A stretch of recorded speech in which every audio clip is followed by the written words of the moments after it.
Pendant des décennies, la restauration rapide a fonctionné sur une promesse très claire: rapidité, commodité et prix bas. Ce n'était pas la meilleure nourriture du monde, mais elle était accessible, prévisible et s'intégrait dans le quotidien de millions de personnes. Le problème, c'est que cette promesse s'est brisée petit à petit, sans faire de bruit. Année après année, les prix ont augmenté, les portions ont diminué et la qualité est restée exactement la même, voire pire. Les marques étaient bandes et convaincues que le consommateur ne ferait pas les comptes. Mais il les a fait. Aujourd'hui, nous en voyons le résultat. Fermeture massive, faillite, chute des ventes et des géants historiques en panique. Ce n'est pas une mauvaise passe ni une mode passagère. C'est la collision frontale entre un modèle gonflé pendant des années et une nouvelle réalité économique. Et le plus inquiétant, c'est que cela ne commence pas avec les grands noms. Cela commence avec les premiers, qui n'ont déjà pas survécu. Taco Bell est la trahison du fast-food pas cher. Taco Bell était, pour toute une génération, synonyme de manger pour pas cher. C'était l'endroit où, avec 5 $, on repartait le ventre plein sans trop y penser. C'était son super pouvoir. Le problème, c'est qu'il l'a perdu. Petit à petit, les prix ont grimpé jusqu'à un point absurde.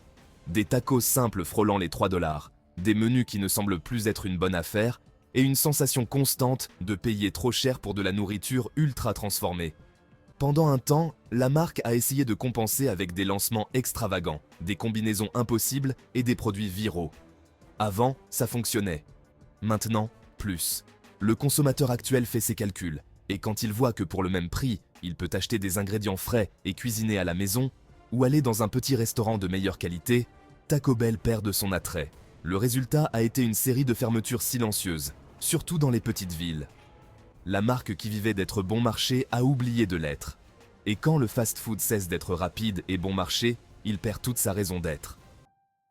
McDonald's est le jour où ce n'était plus bon marché. S'il y a une marque qui symbolise le fast-food, c'est bien McDonald's. Pendant des générations, c'était l'endroit où l'on allait sans réfléchir, sûr que ça n'allait pas faire mal au portefeuille. Mais quelque chose a changé. Aujourd'hui, un repas pour une famille peut dangereusement s'approcher des 40 $. À ce stade, McDonald's ne rivalise plus avec d'autres chaînes de restauration rapide et commence à rivaliser avec le supermarché. Et c'est une bataille qu'il perd presque toujours. L'entreprise a fermé des centaines de restaurants ces dernières années, non pas parce qu'elle est au bord de l'effondrement, mais parce que même le géant a compris que le modèle ne fonctionne plus de la même manière. Les rénovations, l'automatisation et les menus plus premium peuvent impressionner, mais ils ont aussi éloigné des clients fidèles qui ne voulaient que quelque chose de rapide et de bon marché. McDonald's est toujours énorme, mais il n'est plus intouchable. Et quand le roi du fast-food commence à s'adapter, le message pour le reste de l'industrie est clair. Personne n'est à l'abri. Domino's est quand la livraison cesse d'être un avantage. Pendant des années, Domino's a bâti son empire sur une idée très simple: rapidité et livraison à domicile. Ils ne vendaient pas la meilleure pizza du monde, ils vendaient en la commodité. Le problème, c'est que cet avantage a disparu. Aujourd'hui, pratiquement n'importe quel restaurant livre à domicile. Et les applications tierces ont complètement changé les règles du jeu. Ces plateformes prennent une énorme partie de la marge. Les coûts de main-d'œuvre ont augmenté et le prix final pour le client a explosé. Soudain, commander une pizza moyenne peut coûter plus de 25 $. Et là, le consommateur commence à se demander si ça en vaut vraiment la peine. Beaucoup préfèrent payer le même prix dans une pizzeria locale avec des ingrédients frais, ou directement acheter une pizza surgelée décente pour une fraction du prix. Domino's a commencé à fermer des magasins, surtout dans les zones rurales, où le volume ne compense plus les coûts. Leurs tentatives d'innovation avec des produits accrocheurs n'ont pas réussi à changer la perception générale. Le problème, ce n'est pas la pizza, c'est que le modèle de la livraison bon marché n'existe plus, et Domino's n'a pas encore trouvé comment s'adapter sans perdre de clients. Chipotle est l'ennui qui coûte cher. Chipotle a été pendant des années l'exemple parfait d'une croissance imparable, de longues files d'attente, une perception de nourriture fraîche et une expérience qui semblait moderne face à la restauration rapide traditionnelle. Le problème, c'est qu'il est resté figé dans le temps. Le menu n'a pratiquement pas changé, l'expérience est devenue mécanique et les prix ont augmenté sans vergogne. Aujourd'hui, un bol basique peut coûter autant qu'un repas complet dans un restaurant informel. Ce serait acceptable si l'expérience était spéciale, mais ce n'est pas le cas. C'est la même combinaison de riz, de haricots et de viande que d'habitude. Pendant ce temps, de nouveaux concurrents proposent des saveurs différentes, des menus plus créatifs et des prix plus serrés. Le coût a été évident lorsque même les investisseurs ont commencé à perdre confiance. Chutes en bourse, baisse des ventes et un sentiment général de stagnation. Chipotle n'est pas en train de mourir, mais il a cessé d'être passionnant. Et dans un marché saturé, l'ennui est presque aussi dangereux qu'un mauvais produit. Panera Bread est le prix de ne plus être spécial. Panera a été pendant des années l'alternative de qualité. Des plats apparemment plus sains, une ambiance tranquille et des prix raisonnables qui justifiaient de ne pas aller dans une chaîne de restauration rapide classique. Mais cet avantage s'est progressivement estompé. Aujourd'hui, entrer chez Panera et commander quelque chose d'aussi basique qu'un bagel au cream cheese peut coûter plus cher que ce que beaucoup dépensaient auparavant pour un repas complet. Ajoutez un café et l'addition se rapproche dangereusement des prix d'un restaurant avec service à table. Le problème, c'est que le marché a changé. Maintenant, presque toutes les chaînes se vantent d'utiliser des ingrédients frais et de proposer des options saines. Panera a perdu sa différenciation, mais a maintenu, voire augmenté ses prix. Beaucoup de ses clients traditionnels, en particulier les familles et les personnes de la classe moyenne, ont commencé à se sentir exclus. Ils préfèrent acheter de la soupe au supermarché ou préparer un sandwich à la maison. Même ces initiatives pour attirer le public, comme les abonnements aux boissons, ont fini par attirer des clients peu rentables qui occupèrent des tables pendant des heures. Panera ne s'est pas effondré d'un coup, mais a commencé à fermer des établissements dans les zones suburbaines, un signe clair que son modèle ne correspondait plus à son public d'origine. Wendy's est quand le marketing ne peut pas cacher la réalité. Pendant un certain temps, Wendy's a réussi quelque chose que beaucoup de marques enviaient, être pertinente. Leur présence sur les réseaux sociaux, avec des réponses sarcastiques et une personnalité effrontée, a fait que beaucoup de gens ont recommencé à parler de la marque. Mais le problème, c'est que les likes ne perdent pas la facture quand le client arrive au restaurant. Wendy's a misé gros sur le message de la viande fraîche, jamais congelée, mais ce discours a commencé à grincer quand le prix du menu a explosé. Payer 15 $ pour un burger, des frites et une boisson change complètement la perception. Le client n'a plus l'impression d'acheter du fast-food, il a l'impression de payer trop cher pour quelque chose qui devrait être simple. À cela s'est ajoutée une détérioration évidente du service, commandes incorrectes, nourriture froide et locaux en manque de personnel. Beaucoup de restaurants restent visuellement ancrés dans une autre époque, renforçant la sensation de décadence. Le résultat a été clair, plusieurs trimestres consécutifs de baisse des ventes et des centaines de locaux désignés pour la fermeture. Wendy's n'a pas échoué par manque de visibilité, elle a échoué parce que le produit réel n'était pas à la hauteur du prix qu'elle exigeait. KFC est le saut qui n'avait plus de sens. KFC a bâti son empire sur une idée très claire, nourrir des familles entières sans les ruiner. Le fameux saut de poulet était presque un symbole de rassemblement, mais ce symbole s'est brisé quand le prix a grimpé en flèche. Aujourd'hui, un menu familial peut coûter une trentaine de dollars ou plus, un chiffre qui vous fait y réfléchir à 2 fois. À ce stade, de nombreuses familles se tournent vers leur cuisine et décident que cela n'en vaut pas la peine. À cela s'ajoute un changement culturel évident. Des foyers plus petits, moins de repas partagés et une préoccupation croissante pour la santé. KFC n'a pas su s'adapter complètement à ce nouveau scénario. Pendant ce temps, la concurrence était féroce. D'autres chaînes de poulet ont amélioré leurs produits, leurs services et leur image, laissant KFC avec une proposition qui a commencé à sembler dépassée. Le coût n'a pas été immédiat, mais les chiffres ont parlé. Ventes faibles, fermeture de locaux et rénovation désespérée pour paraître moderne. KFC n'a pas cessé de plaire du jour au lendemain, il a simplement cessé de correspondre à la vie réelle des gens. Chick-fil-A est le signe définitif que quelque chose ne va pas. Pendant longtemps, Chick-fil-A a été l'exception. Un service impeccable, un produit constant et une clientèle presque fanatique. C'était l'exemple de comment bien faire les choses. Mais même eux ressentent la pression. Les prix ont tellement augmenté qu'il est difficile de les justifier pour un fast-food. Un menu qui frôle les 15 ou 20 dollars change complètement l'expérience. On ne se sent plus comme un déjeuner rapide, on se sent comme une décision qu'il faut mûrement réfléchir. À cela s'ajoute un changement générationnel important. Moins d'intérêt pour la friture, plus d'alternatives saines et des habitudes différentes. Bien que toujours forte, Chick-fil-A a fermé quelques établissements, chose impensable il y a quelques années. Et ce détail est crucial. Si une marque avec une telle réputation, un tel niveau de fidélité et un tel service commence à avoir des problèmes, on ne parle pas de cas isolés. On parle d'une crise profonde dans tout le secteur. Pizza Hut est le jour où la marque n'a plus suffi. Pendant de nombreuses années, Pizza Hut ne vendait pas seulement de la pizza, il vendait une expérience. Des anniversaires, des célébrations, des dîners en famille et cette sensation de sortir vraiment manger. Le problème, c'est que cette expérience a disparu, mais les prix sont restés. Les restaurants se sont vidés, le service à table a perdu son sens et la marque a tenté de se réfugier dans la livraison à domicile sans comprendre qu'elle ne jouait plus seule.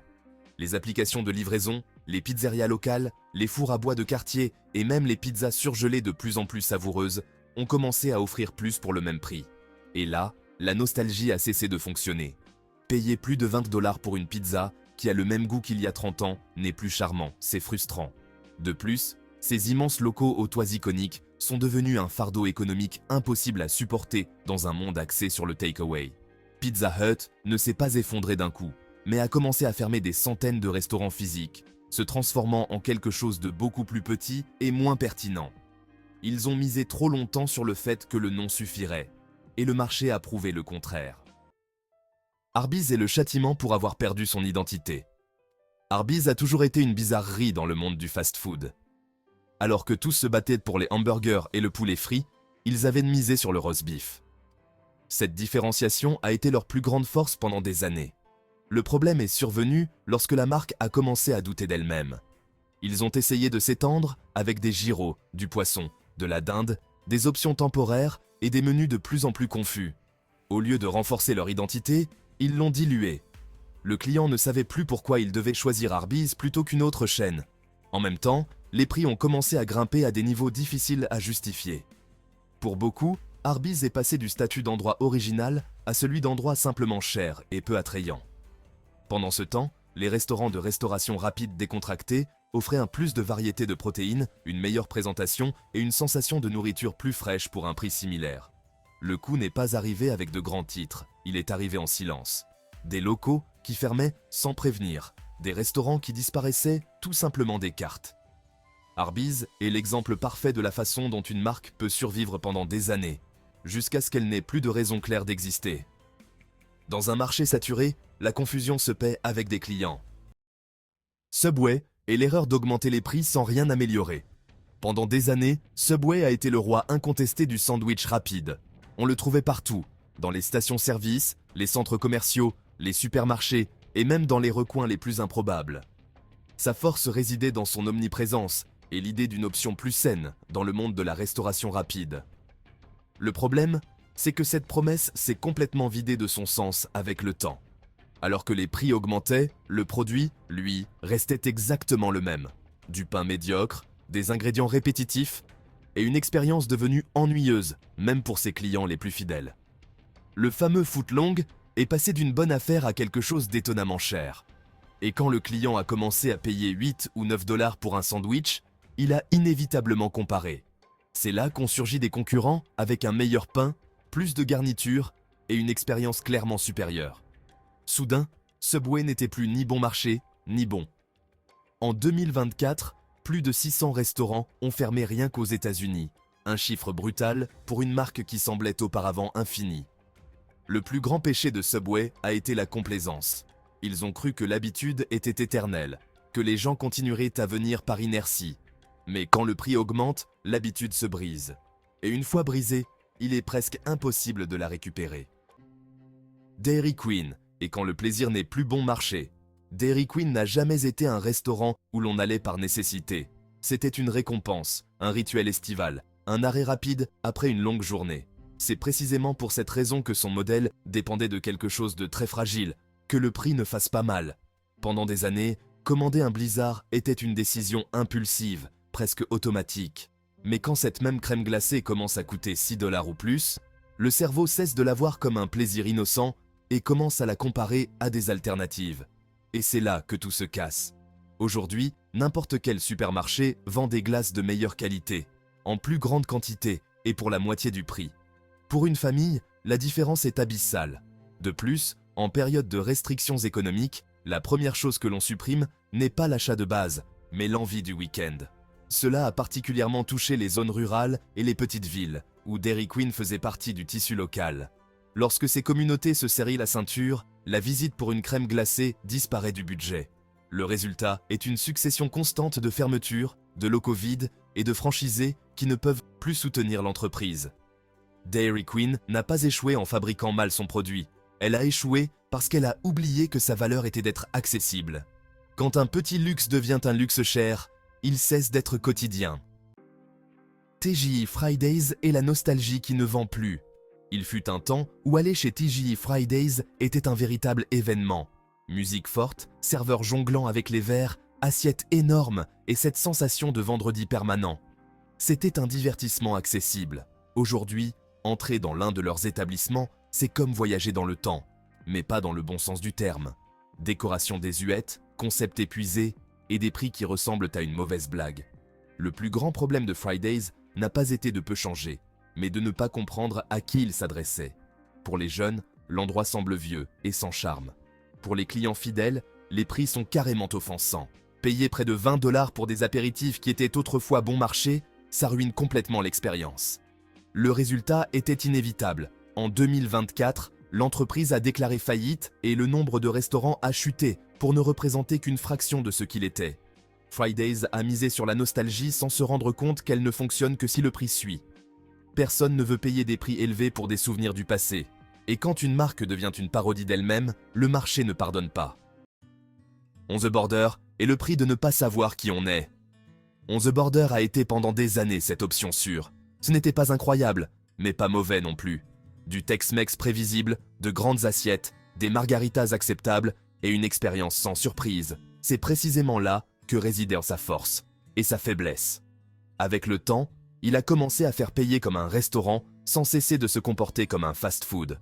Des fajitas à des prix élevés, des ingrédients médiocres et une expérience qui ne justifiait pas l'addition.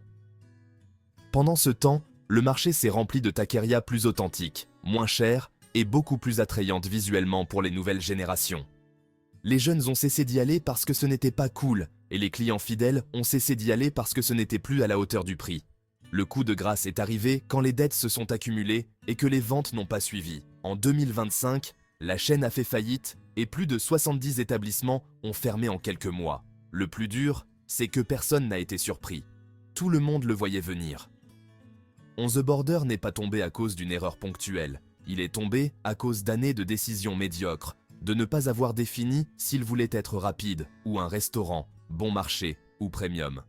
Dans un marché aussi compétitif, une telle indéfinition se paie très cher.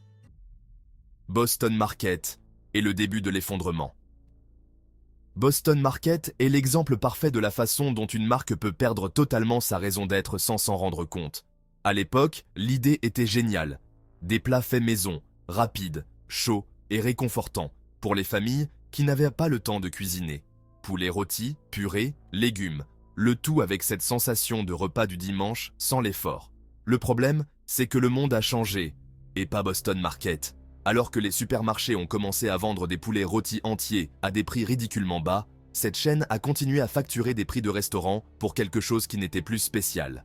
Soudain, payer 15 $ pour un quart de poulet avec des accompagnements n'avait plus de sens quand, pour 6, on pouvait acheter un poulet entier dans n'importe quel magasin. La marque a tenté de se repositionner, a flirté avec le fast casual, puis avec le sain, mais sans une identité claire. Le résultat a été dévastateur. En un peu plus d'une décennie, elle a perdu plus de la moitié de ses locaux. Ce ne fut pas un effondrement spectaculaire, ce fut pire. Une disparition lente, silencieuse, presque triste. Boston Market n'est pas mort parce que les gens détestaient sa nourriture, il est mort parce qu'il n'était plus nécessaire. Et quand une marque en arrive là, il n'y a pas de marketing qui puisse la sauver. Ce que nous voyons n'est pas une mode, ni une simple conséquence de l'inflation. C'est le résultat d'années de mauvaises décisions. Les chaînes ont augmenté leurs prix en misant sur l'habitude, la nostalgie et le manque d'alternatives. Mais le consommateur a changé. Aujourd'hui, il compare, calcule et décide froidement. Quand un repas rapide coûte autant que de cuisiner à la maison ou de mieux manger ailleurs, le choix est évident. Cette crise ne concerne pas une ou deux marques, elle concerne un modèle qui s'est trop étiré jusqu'à se briser. Et si même des géants comme McDonald's ou Chick-fil-A ressentent le coup, le message est clair.